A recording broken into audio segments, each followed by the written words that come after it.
bonded them together and to keep that relationship firm.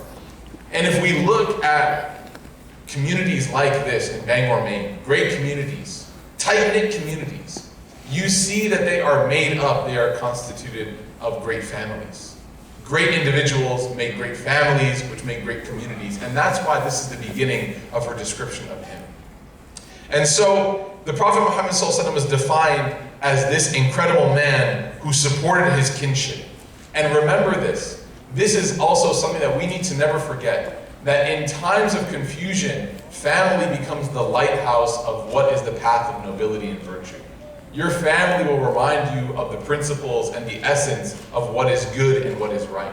That's why family exists. She continues and she actually describes him as something which is, I would say, quintessentially American. It reminds me actually almost of the Statue of Liberty, you know, the call to all the immigrants to come and enjoy their time here and bring all of their burdens and bring all of their tired and bring all of their struggles. She says to him, وَتَحْمِلُ الْقَلْبِ, that you carry everything. You carry every problem that people have. People know that if they have any difficulty, they know that Muhammad is the one that they can go to. They know that Muhammad is the one that will solve their problems. And this, for so much of my life, I saw exemplified in my father, who was someone who taught me things that were so important. You know, the education of a father and a son is so incredible. I remember things that are so deeply rooted in me now, things as simple as you let pedestrians have the right of way. That when we would be driving, my dad would stop, and I'd say, Dad, why are you stopping? The light is green. And he says, that person walking has the right of way. That when we'd be walking out of the grocery store, he would be holding doors open for people as I was running forward, excited to eat, as you can see, right? As I was running forward, excited to get home and eat those, whatever we bought that day, I would look back and find my dad carrying bags for people who couldn't carry them themselves. And literally the Arabic word hamala means to carry something, to obtain, to take ownership of something, to carry something. And so this is something, again, that is being used to describe this prophet of Islam, who has unfortunately been demonized by so many in different places. But look at the nobility in these characteristics. I would argue that this is something that's quintessentially American.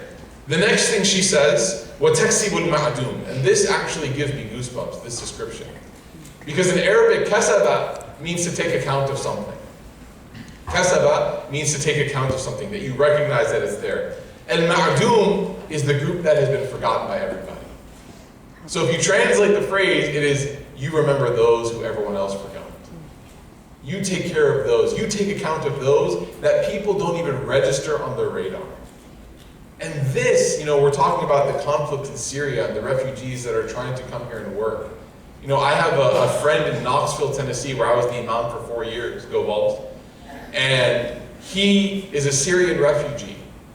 And he came and he didn't know what to do for work. And so he started making, literally, I kid you not, falafel sandwiches. This sounds like a stereotypical joke, but it's true.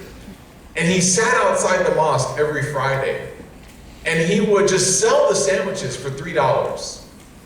And what's interesting is that this man who came to this country with his wife and nothing in their bank account, nothing. At the end of the day, when he had sandwiches left over, this is someone who has no money. You would think that he would do something like take it home for himself and feed his family, not waste the supply. No. He would literally turn the corner of the mosque, go under the bridge where there were those who were, unfortunately at the time, homeless, and he would hand them the food that he had made, not sell them anything, even though he himself was basically homeless.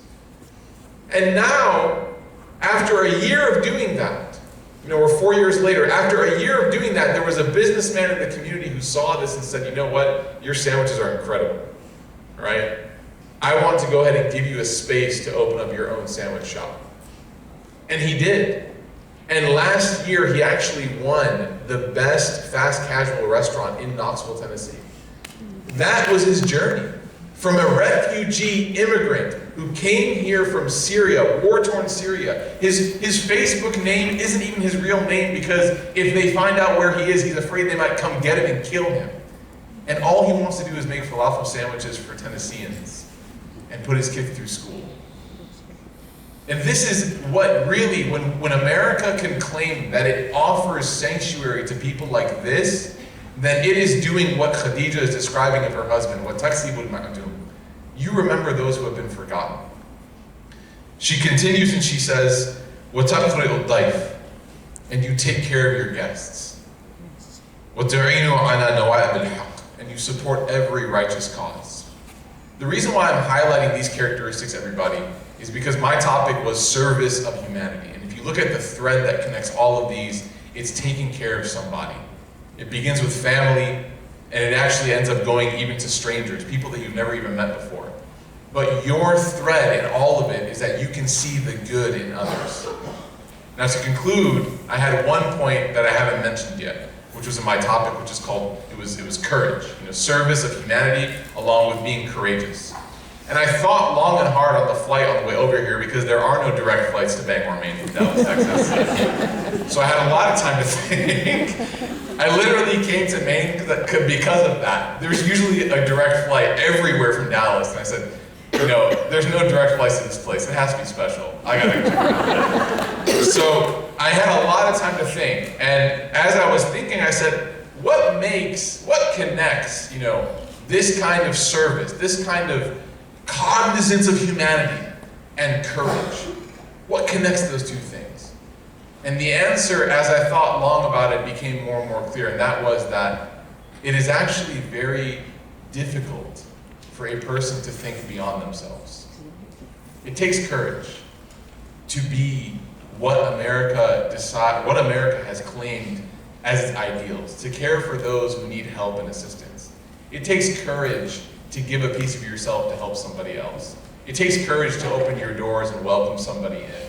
It takes courage to support people you've never even met before because you know the need. You can recognize it on their faces. It takes courage to be neighbors with someone that you have no clue about their culture or language, but now you're neighbors and you share this place called Earth together. That takes courage.